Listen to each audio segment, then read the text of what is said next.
नमस्कार, welcome to study IQ. मैं हूं प्रशांत धवन। क्या इंटरेस्टिंग दिन है आज का। आज सुबह ही न्यूज सामने आती है कि यूएसए ने 3 इंडियन कंपनीज पर सैंक्शंस इंपोज कर दिए हैं और शाम को एक सडनली मैं कहूंगा बहुत ही अच्छी जियोपॉलिटिकल न्यूज सामने आती है कि रशिया और इंडियन कंपनीज को अब मैनेजमेंट मिल चुकी है श्रीलंका के हम्बनटोटा एयरपोर्ट की 30 सालों के लिए। मैं भी वैसे आपको बताऊंगा ये पूरा इशू क्या है, कितनी बड़ी बात है, कितने लंबे समय से हम्बनटोटा एयरपोर्ट इंडिया के लिए एक जियोपॉलिटिकल सरदर्द था। अनसर्टनिटी बनी हुई थी कि ये एयरपोर्ट इंडिया को मिलेगा नहीं मिलेगा, मगर लास्ट मोमेंट पर मैं यहां पर यह कहूंगा, जब भी हम ये सोचते हैं कि रशिया की जो जियोपॉलिटिकल इंपॉर्टेंस है ये इंडिया के लिए अब धीरे धीरे कम होती जाएगी, रशिया अब इतना इंपॉर्टेंट नहीं रहा, सडनली रशिया कुछ ऐसा करता है जो हम सोचते हैं कि वाओ, ये काम सिर्फ रशिया ही करवा सकता था। जापान के साथ भी हमने कोशिश करी करवाने की, जापान के साथ काम ना हुआ, मगर अब रशिया सिंस इन्वॉल्व हो चुका है, इंडिया और रशिया दोनों कंट्रीज की कंपनीज अब श्रीलंका का हम्बनटोटा एयरपोर्ट चलाएंगी। मतलब लिटरली आप कह सकते हैं suddenly out of nowhere Russians आए, प्रीवियस ककदेला और इंडिया का एक बहुत ही मुश्किल काम जो रुका हुआ था ये आगे बढ़ा दिया। और इस वीडियो में मैं आपको बताऊंगा कि हम्बनटोटा एयरपोर्ट इतना स्पेशल क्यों है, दुनिया का सबसे खाली एयरपोर्ट इसको क्यों कहा जाता है, और इंडिया और रशिया जब इसको ऑपरेट करेंगे तो इससे इंडिया को जियोपॉलिटिक्स में एक एडवांटेज क्या मिलेगा। नाउ सबसे पहले तो ना एक बार ये वर्ल्ड मैप देखो अपने सामने। जो भी यहाँ पे आपको ब्लैक डॉट्स दिख रही है ना, ये एक्चुअली वो पोर्ट्स हैं, वो बंदरगाह हैं जिनको चाइना ने फाइनेंस किया है। इन सभी कंट्रीज के पास चाइना गया, पूछा क्या हुआ, कंस्ट्रक्शन करनी है, पोर्ट बनाना है, पैसे कम है, नो प्रॉब्लम, ये लो चाइनीज लोन, मगर शर्त ये है कि ये लोन घूम फिर के चाइना के पास ही जाएगा। जो कंस्ट्रक्शन की जाएगी इस पोर्ट की ये चाइनीज कंपनीज करेगी। चाइना का ये मॉडल चाइना ने दुनिया भर में रन किया। 35 से ऊपर दुनिया भर में पोर्ट्स चाइना ने किए कंस्ट्रक्ट, और ये नंबर्स इन द फ्यूचर बढ़ने ही वाले हैं। पिछले कुछ सालों में चाइना ने बेल्ट एंड रोड इनिशिएटिव के अंडर ज्यादा लोन नहीं बांटे, मगर आने वाले टाइम में आप देखोगे चाइना फिर से $100 बिलियन के लोन बांटने वाला है under new belt and road funding. खैर ये जब होगा सो होगा फ्यूचर में। अगर हम अर्ली 2010 के आसपास के टाइम में जाएं, तब उस वक्त श्रीलंका की सरकार को लगता था कि श्रीलंका में एक जगह है हम्बनटोटा, अगर इनके पास इतना पैसा आ जाए कि यहां पर एक हम पोर्ट बना लें, एक एयरपोर्ट बना लें, श्रीलंका की इकोनॉमी चल पड़ेगी, दुनिया भर का जो ट्रैफिक है ये आएगा श्रीलंका में, श्रीलंका की सरकार बहुत कमाएगी।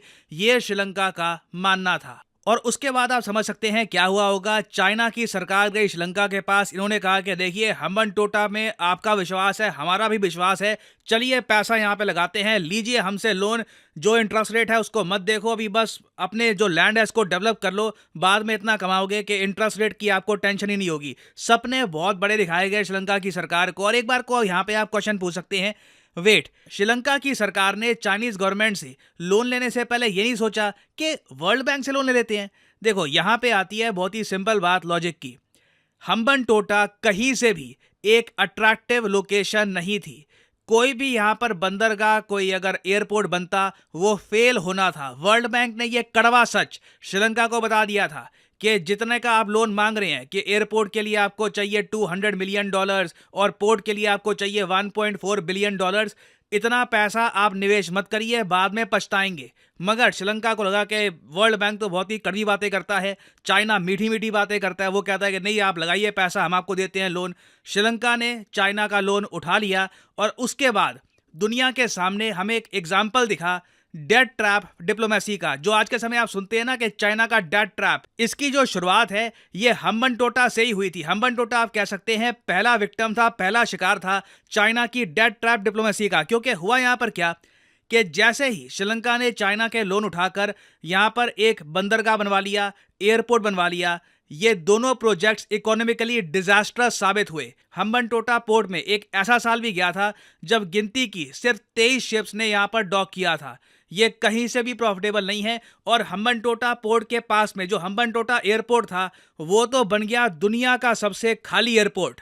और उसके बाद जो हुआ वो और भी ज़्यादा शॉकिंग था। श्रीलंका की सरकार लोन के अंडर दब चुकी थी।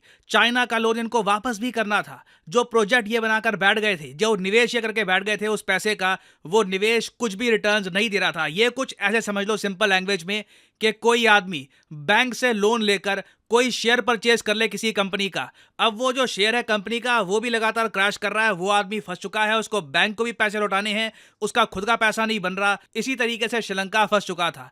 अब यहाँ पे चाइना ने एक और क्लेवर मूव ये चला, श्रीलंका को कहा कि अच्छा क्या हुआ, आप पैसे नहीं लौटा पाएंगे, चलो कुछ नहीं होता, आप हम्बनटोटा का जो पोर्ट है ना, ये 99 सालों के लिए, 99 साल ऑलमोस्ट एक लाइफ टाइम ही आप मान लो, 2 जनरेशन निकल जाएंगी, आप 99 साल के लिए ना हमको ये हम्बनटोटा पोर्ट लीज पर दे दो।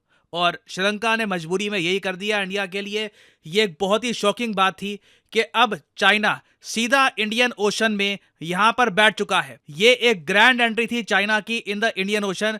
उसके बाद देखिए इंडिया को बहुत ही प्रेशर डालना पड़ा, श्रीलंका पे इंश्योर करना पड़ा कि हम्बनटोटा पोर्ट मिलिटरीली इस्तेमाल ना हो जाए। ना श्रीलंका ने अपनी तरफ से कहा है कि कभी भी ऐसा ये नहीं होने देंगे, मगर आप जानते हैं, मैं जानता हूं, लगता नहीं है कि चाइना रूल्स के हिसाब से चलने वाला देश है। ना हम्बनटोटा जो बंदरगाह था, जो पोर्ट था, वो तो निकल गया हाथ से। अब अगला डर ये था कि जो एयरपोर्ट यहां पर बना हुआ है उसका क्या होगा। और आप जान के हैरान हो जाएंगे, इंडिया ने इन दी एंड इसका सोल्यूशन ये निकाला, ये खाली एयरपोर्ट भारत सरकार को या तो खरीदना होगा या फिर लीज पर लेना होगा, क्योंकि हम ये अलाउ नहीं कर सकते कि हम्बनटोटा जो स्ट्रेटेजिक पॉइंट ऑफ व्यू से बहुत ही इंपॉर्टेंट लोकेशन है, कमर्शियल इसकी इंपॉर्टेंस चाहे ना हो, मगर ये लिटरली इंडियन ओशन का एक डायरेक्ट एक्सेस देता है चाइना को। हम ये अलाउ नहीं कर सकते कि यहां पर चाइना का पोर्ट भी हो और एयरपोर्ट भी हो। तो इंडिया ने श्रीलंका को यह कहा कि हम इसको परचेज करना चाहते हैं। अब आप यहां पे जान के हैरान हो जाएंगे, चाइना ने इनका पोर्ट लीज पर ले लिया, श्रीलंका ने कुछ नहीं किया, मगर जब इंडिया इनका एयरपोर्ट परचेज करने के लिए जा रहा था, 10 प्रॉब्लम सामने आ गई। पहले तो श्रीलंका ने यह कहा कि जो ये एयरपोर्ट है जिसका ऑफिशियल नाम है मटाला राजापक्सा इंटरनेशनल एयरपोर्ट, इंटरनेशनली इसको कहा जाता है हम्बनटोटा एयरपोर्ट, इन्होंने कहा कि हम थोड़ा सा अनकंफर्टेबल फील कर रहे हैं ये एयरपोर्ट आपको देने में। कई बार एमओयू को लेकर बातचीत शुरू हुई, खत्म हुई, और एक बार को तो श्रीलंका ने सस्पेंड कर दिया joint venture at the world's emptiest airport. यहां पे आप देख पाओगे airports authority of India was expected to acquire majority control, मगर लास्ट मोमेंट पर श्रीलंका ने कहा कि नहीं, हम नहीं कर पाएंगे। और इस दौरान इंडियन सिक्योरिटी एजेंसीज को कॉन्स्टेंटली नजर रखनी पड़ी कि श्रीलंका का जो पोर्ट है वहां पर क्या हो रहा है, क्या चाइना की जो सैटेलाइट स्पाई शिप्स हैं ये यहां पर क्या कर रही हैं, क्या चाइना कोई यहां पर चुपके से मिलिट्री बेस तो नहीं बना रहा। हमारे लिए एक बहुत बड़ी सरदर्दी थी और श्रीलंका ने अपनी तरफ से, मैं कहूंगा, बहुत ज्यादा खराब लेवल की जियो पॉलिटिक्स खेली। और इंटरेस्टिंग बात देखिए, इस बात को कई साल हो चुके थे, बीच में काफी बार न्यूज आई कि शायद इंडिया जापान के साथ मिलकर हम्बनटोटा एयरपोर्ट लीज पर ले ले या फिर यहाँ की जो मैनेजमेंट है ये अपने कंट्रोल में ले ले। मेन यहाँ पर बात यही थी कि इंश्योर करना कि चाइना के हाथ में ये एयरपोर्ट ना चला जाए। बात कई सालों तक अटकी रही, लास्ट मोमेंट पर अब हम देख रहे हैं 2024 में सडनली रशिया, एक ऐसा देश जिस पर दुनिया के सबसे ज्यादा सैंक्शंस लगे हुए हैं, ईरान पर भी उतने सैंक्शंस नहीं लगे जितने रशिया पे लगे हैं। एक्चुअली ईरान, नॉर्थ कोरिया, दोनों के सैंक्शंस आप अगर ऐड कर लोगे ना तब भी आपको उतने सैंक्शन नहीं मिलेंगे जो आज के समय रशिया पे लगे हैं। एक ऐसा देश जिसको स्विफ्ट पेमेंट सिस्टम से बैन कर दिया गया है, एक ऐसा देश जो खुद का जो कच्चा तेल है बहुत ही मुश्किल से दुनिया भर में बेच पा रहा है, इस कंट्री ने इंडिया की हेल्प करी है।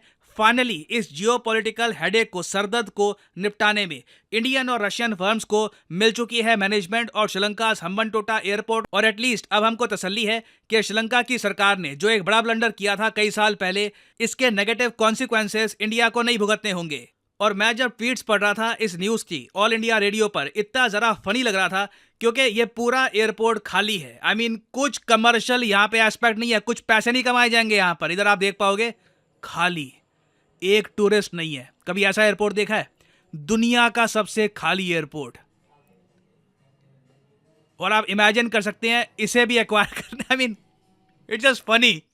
बिल्कुल एम्प्टी, एब्सोल्युटली एम्प्टी, बस स्टाफ है। रोज सुबह सुबह यहाँ पे लोग काम करने के लिए आ जाते हैं बट कोई दिखता नहीं है इनको यहाँ पर। और इंडिया और रशिया की कंपनीज अब इस एयरपोर्ट को संभालेगी आने वाले 30 सालों तक। It is a geopolitical victory for India. आसान नहीं रहा होगा ये करना, और फाइनली इंडिया के लिए ये जियोपॉलिटिकल हेडेक अभी के लिए तो मैं कहूंगा खत्म हो चुका है। और फाइनली यहाँ पे मैं आपसे पूछूंगा एक क्वेश्चन यहाँ पर यह है कि हाल ही में वो कौन सी टेलीकॉम कंपनी है जो आगे निकल गई है चाइना मोबाइल के भी, और अब ये बन चुकी है द लीडिंग ग्लोबल टेलीको जायंट, मतलब कि दुनिया में सबसे बड़ी टेलीको इंडस्ट्री डेटा ट्रैफिक के मामले में। ये है यहाँ पे आपकी options, Bharti Airtel, Verizon, Vodafone या फिर रिलायंस जियो। कमेंट सेक्शन में करिए उत्तर। हाल ही में इस पर बहुत सारे आर्टिकल्स पब्लिश हुए हैं, आपको पता होना चाहिए इसके बारे में। जो लोग सही आंसर देंगे उनकी कमेंट को मैं हार्ट दे दूंगा ताकि बाकी लोग समझ पाए कि सही उत्तर क्या है।